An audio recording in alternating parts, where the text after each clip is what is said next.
Imagine this. You're out at sea, the vast Atlantic stretching endlessly around you. Then, on the horizon, a ship appears. Okay.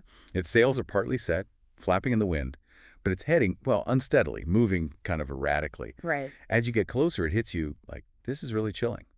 There's no one on deck, no crew, no sound, just a ghost ship, adrift and silent. A complete enigma. That's the Mary Celeste, an image that has haunted sailors and, landlubbers alike for over 150 years now. Wow. This isn't just some old sea story. It's the true perplexing story of a ship found utterly deserted yet seemingly intact. And today, on The Deep Dive, we're embarking on a mission. We want to cut through the speculation, all the wild stories, and dive right into the heart of this enduring mystery. Yeah, get to the facts. Exactly. We'll unpack the astonishing facts of its discovery, explore the myriad theories, some logical, some less so, attempting to explain this impossible abandonment. And then look at how this real-life puzzle has shaped our whole idea of what a ghost ship even means in popular culture. It's a deep dive into one of history's most captivating puzzles. So let's get started. So to begin to understand this profound mystery, we have to go back to the ship itself, the vessel we know as the Mary Celeste. Well, it didn't even start with that name. Really? No, she was launched way back in 1861, in Nova Scotia, actually, as the Amazon. The Amazon. And, from the very beginning, she seemed to have a bit of a checkered past, a few minor mishaps, changed hands several times. Ah, so maybe a bit unlucky from the start. You could say that. Anyway, she finally gets registered in America in 1869, and that's when she's christened the Mary Celeste. Okay, so by 1872, she'd had a pretty significant refit, right? Made her bigger. Yeah, increased her size and tonnage considerably. But the real story, the one that's become legendary, it truly begins with her captain for that fateful voyage, Benjamin Spooner Briggs. Briggs. Okay, what do we know about him? Well, he was known as an observant Christian, apparently very meticulous in choosing his crew. And perhaps most poignantly, he was sailing with his wife, Sarah Elizabeth Cobb, and their infant daughter, Sophia Matilda. Oh, wow. A family on board. Yes. Their young son, Arthur, he'd been left at home with family. That detail about Captain Briggs's character, that seems crucial, doesn't it? That he was careful. Absolutely crucial. He took great care in selecting his crew. His first mate, Albert G. Richardson, had sailed under him before. The second mate, Andrew Gilling, described as capable. So experienced people. Yes. And the steward, Edward William Head, came with a personal recommendation. Then you had 4 German seamen.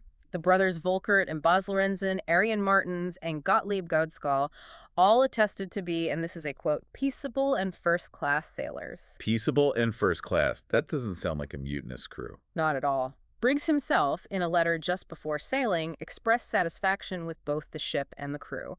Knowing this, it immediately challenges any, snap judgments about internal strife or incompetence being the cause. Okay, so we have a seemingly sound ship, a reputable captain, a hand-picked, peaceful crew, captain's wife and baby on board. So the Mary Celeste departs New York City, Pier 50, on November 7, 1872. Destination, Genoa, Italy. And the cargo, well, that's important too. A rather large consignment. 1,701 barrels of alcohol. Denatured alcohol, technically. Alcohol, okay, file that away. That sounds like it might come up later. It definitely does. So about 8 days after the Mary Celeste sailed, another ship, a Canadian brigantine, the Dei Gratia, captained by David Morehouse, departed from Hoboken, New Jersey, following a very similar route. And there's some talk that Morehouse might have known Briggs. There is some speculation, yeah. Maybe casually from shared port calls, but solid proof is pretty limited. It might just be a coincidence. Okay, here's where it gets weird. December 4th, 1872. The Dei Gratia is midway between the Azores and Portugal. Right in the middle of the Atlantic. And Captain Morehouse spots the Mary Celeste. But she's sailing oddly, right? Heading unsteadily, sail set weirdly. Exactly. Erratic movements. He observed her for a while, tried hailing her, shouted across the water. Nothing. No response. No one visible on deck. That must have been incredibly eerie. You just know something's wrong. Profoundly wrong. So Morehouse, seeing zero sign of life, sends his first mate, Oliver DeVoe, and the second mate, John Wright, over to investigate. They row over, identify the ship from the name on the stern, Mary Celeste, and climb aboard. And find her.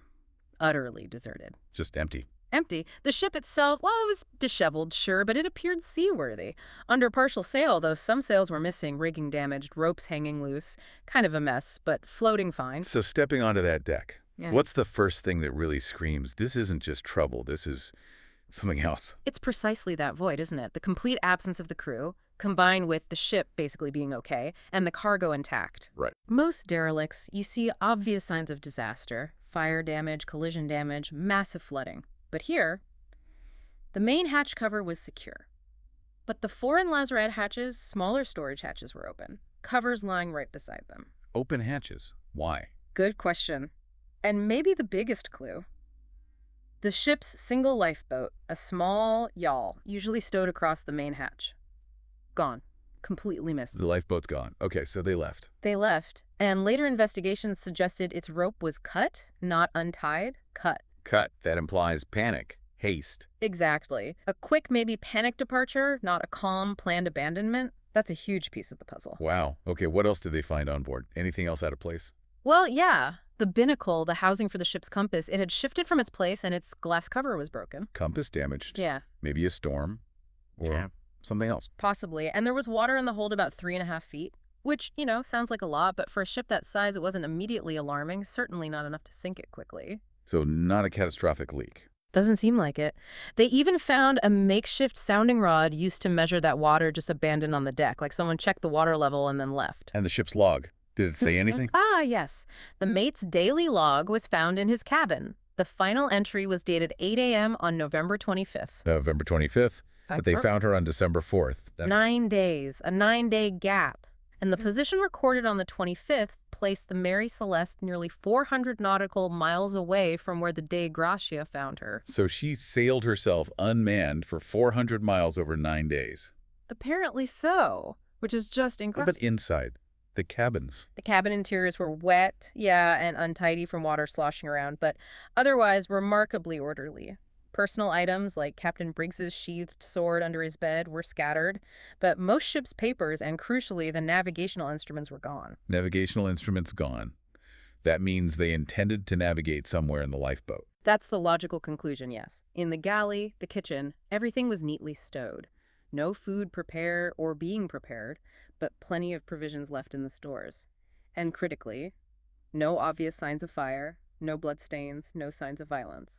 So it looks like Yeah, an orderly but very rapid departure in the lifeboat. that's what all the evidence pointed towards. It's the ultimate maritime contradiction.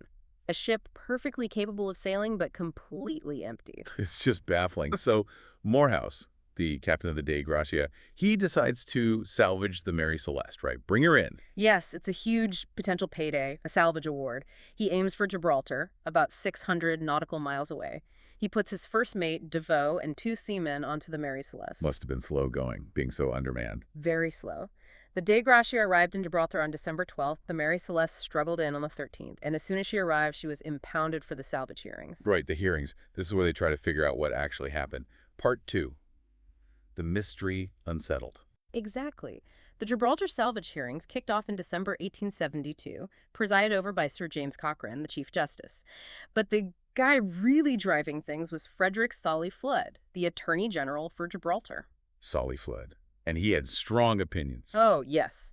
He was absolutely convinced a crime had occurred, despite the lack of obvious evidence. He seemed determined to find foul play. How so? What did he latch on to? Well, Solly Flood was notoriously, let's say, zealous. He seemed to almost look for evidence to fit his preconceived theory of mutiny and murder. Confirmation bias, basically. Textbook. His suspicions were initially fueled by reports from John Austin, the surveyor of shipping. Austin claimed he found cuts on the bow, possibly from a sharp instrument, and get this, possible traces of blood on the captain's sword. Possible traces. That sounds flimsy. Very. Austin also noted a vial of sewing machine oil found upright in the cabin, which he bizarrely interpreted as proof there hadn't been any heavy weather. A sewing machine oil vial. Seriously, grasping at straws, isn't it? Completely. It almost sounds comical now. But unfortunately, some Royal Naval captains kind of backed up Austin's view on the bow cuts and reported some other stains on a rail, also later proved not blood and a deep mark that might have been from an axe. So these little things just fed Flood's narrative. Precisely. It solidified his conviction. His theory became this dramatic story. The crew got drunk on the cargo alcohol, went on a rampage, murdered Captain Briggs, his wife, baby daughter, and the officers. Good grief. Then, he theorized, they deliberately cut the bows to make it look like a collision and fled in the yawl. He even suspected Captain Morehouse, the rescuer, of somehow being involved or hiding something about where the ship was really abandoned. Wow, that's quite an accusation against the rescuers. Did any of it hold up? Not really. The tide turned pretty quickly against Flood's sensational claims. Scientific analysis eventually confirmed those bloodstains were definitely not blood, rust maybe, or something else entirely. But they didn't release that fact right away. No.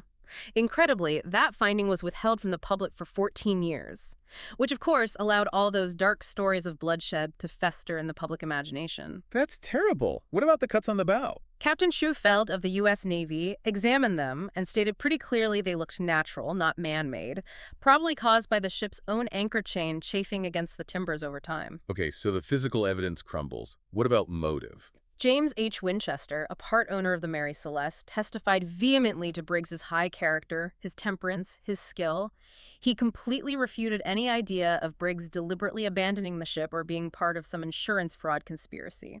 So despite Flood's enthusiasm. Yeah, his strong suspicions and accusations didn't hold water. He eventually had to reluctantly release the Mary Celeste.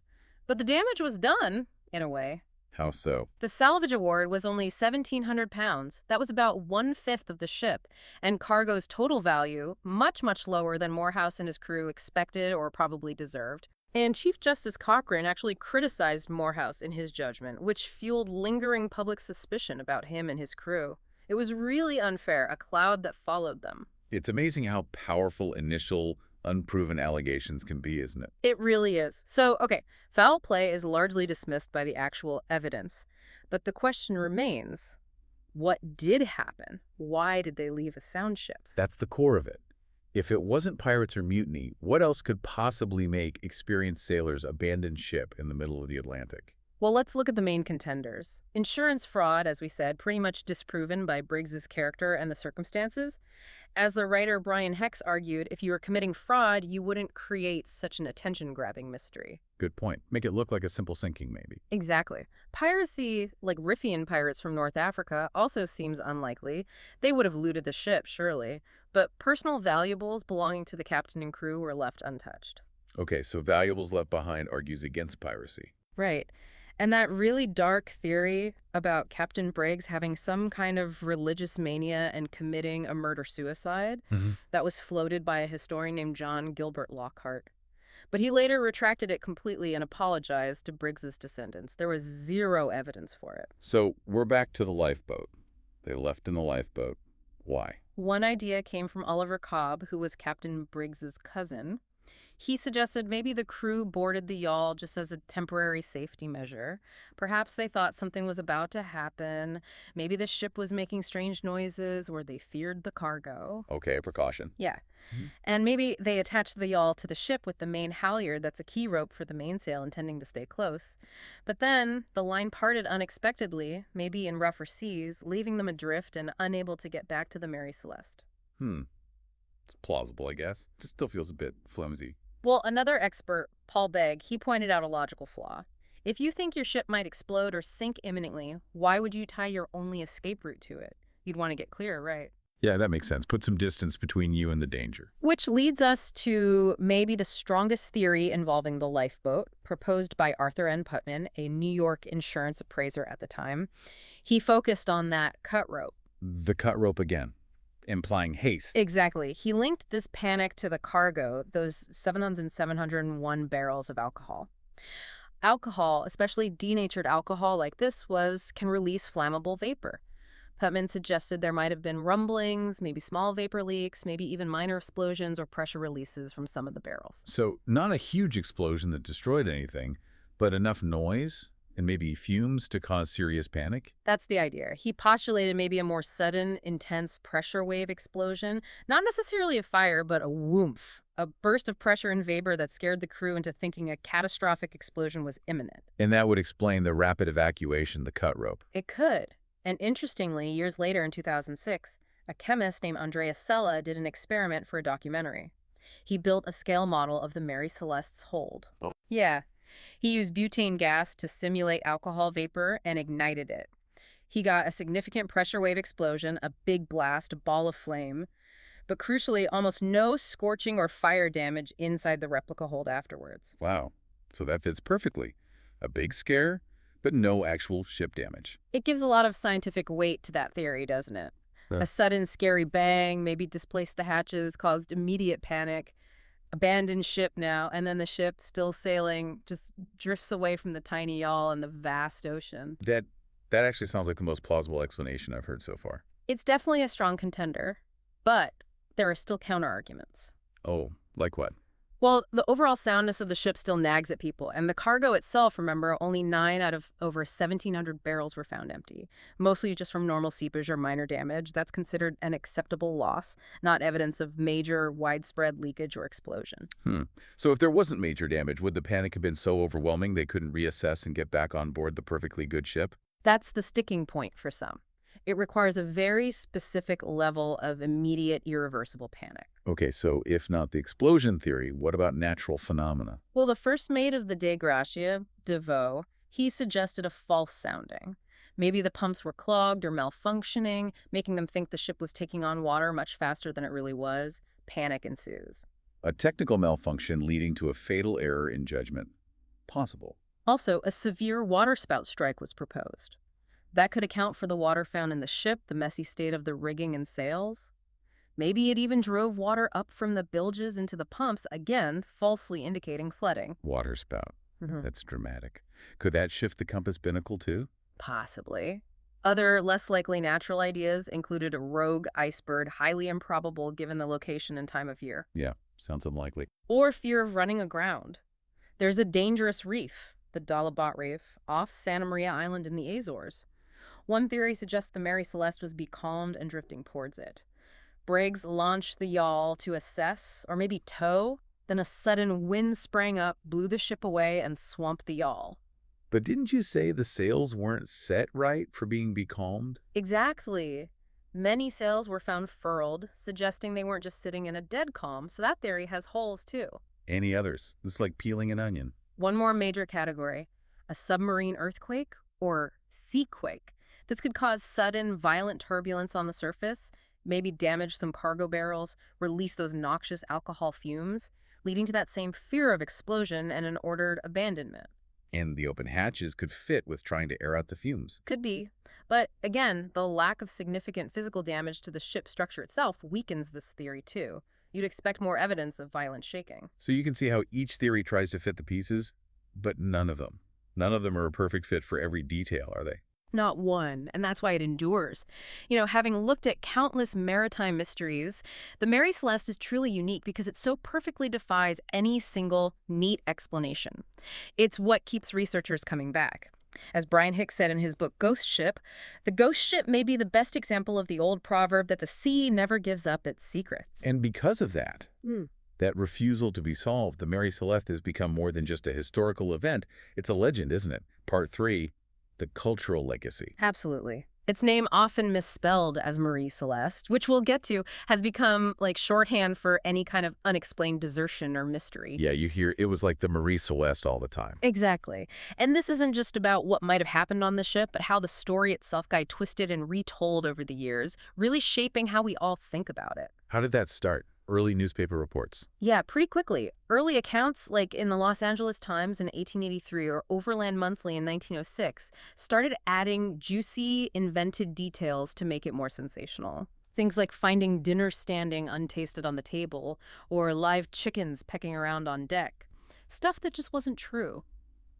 We know the galley was neatly stowed, no food was out, but these vivid false images, they stuck. People love a good story, even if it's not quite accurate. Especially if it's not quite accurate.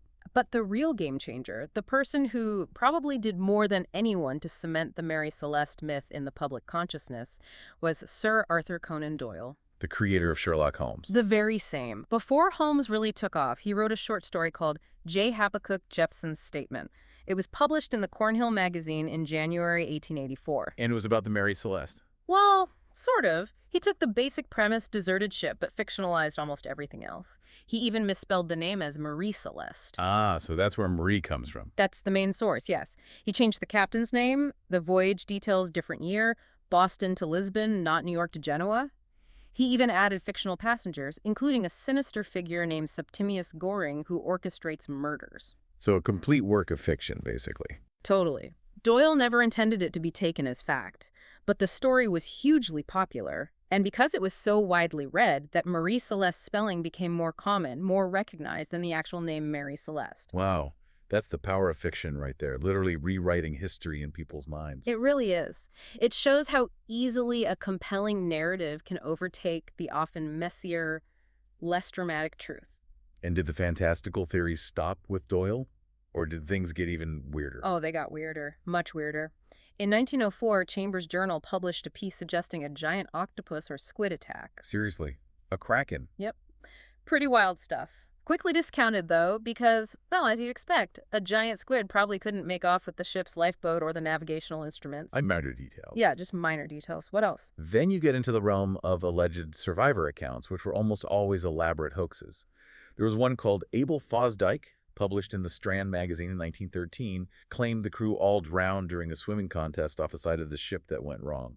Riddled with factual errors, of course. A swimming contest. Right. Even more convincing, apparently, was a literary hoax by Lawrence J. Keating in the 1920s. He spun this incredibly complex tale of murder, mutiny, and collusion that was so well written, some newspapers actually reported it as the true solution for a while. People really wanted an answer, didn't they? Any answer. Desperately. There was another tale in 1924 from a supposed Captain R. Lucy, claiming Briggs and his crew had found gold on another derelict ship and just sailed off in the lifeboat to Spain to live happily ever after. Okay, that one's optimistic at least. And then, inevitably, you get the truly paranormal explanations. The Mary Celeste has been linked to everything from the Great Pyramid of Giza to the lost continent of Atlantis to the Bermuda Triangle. Even though it wasn't found anywhere near the Bermuda Triangle. Even close. And, of course, alien abduction. You name a French theory, someone has probably tried to connect it to the Mary Celeste. It really shows how the human imagination just runs wild when faced with a true, stubborn enigma like this. It's a testament to our deep-seated desire for answers, isn't it? Even if the answers have to be completely outlandish. But, you know, for the actual ship, the Mary Celeste herself, her story didn't end with the discovery and the mystery. She had a whole later life. Oh, yeah. What happened to her after the salvage hearings? Was she still considered unlucky? Very much so. After Gibraltar, she was deeply unpopular, seen as cursed. Apparently, she sat rotting on wharves for a while because nobody wanted to buy her or sail on her. I can imagine. She was eventually sold at a loss, changed hands a few more times, and consistently lost money for her new owners. She just couldn't shake that reputation. Did the curse continue? Well, tragically, another captain commanding her, a man named Edgar Tuthill, died suddenly, illness, not foul play, while in command. Which, of course, only reinforced that dark, cursed ship reputation. Oh, man. But her final end. It wasn't supernatural, was it? It was something much more mundane. Depressingly mundane, actually. It was deliberate human greed, insurance fraud. Again, so it wasn't Briggs, but someone later. Yes. In November 1884, her last captain, a guy named Gilman C. Parker, conspired with some shippers in Boston. They loaded the Mary Celeste with a cargo of mostly worthless old boots, cat food, apparently. Okay. But they insured it for a massive $30,000. Then, on January 3rd, 1885, Parker deliberately sailed her onto the Rochelau Bank, a well-known reef off the coast of Haiti, and wrecked her. Tried to set her on fire too, but failed. Just ran her aground on purpose to collect the insurance? Exactly. A crime called barratry, essentially. Maritime fraud by the captain. What happened to him? Did he get away with it? Not quite. The insurers were suspicious, investigated, and it went to trial. Barratry could carry the death penalty back then, believe it or not. The trial resulted in a hung jury, so Parker wasn't convicted criminally. Right. But the defendants, Parker and the shippers, were forced to repay the insurance claims they'd received. Parker's reputation as a captain was utterly destroyed. He died in poverty just a few years later. A rather grim, undignified end for the man who destroyed the infamous Mary Celeste. A sordid end for the ship itself, too. Scuttled for insurance money. And in a final twist, marine archaeologist and author Clive Cussler led an expedition in 2001 and announced they'd found wreckage on that same Rochelaure reef that they believed was the Mary Celeste. Really? So maybe we found her grave. Well, that's what they thought. Big news at the time. But Hmm. later scientific tests, dendrochronology, studying tree rings in the wood samples they recovered. Let me guess. Yeah. The tests showed the wood came from trees that were still alive and growing in 1894. The Mary Celeste was wrecked in 1885, so it wasn't her. Wow. So even her final resting place remains elusive. The ship that refuses to give up its secrets, even in death. But the story, the legend, it lives on. Is she commemorated anywhere? Oh, yes. In Spencer's Island, Nova Scotia, where she was originally built as the Amazon, there's a monument to the Mary Celeste and her lost crew. They even have an outdoor cinema shaped like the ship's hull. Postage stamps have been issued in her honor, too. That's fitting. Her story is often compared to other ghost ship mysteries, right? Like the MV Joyita.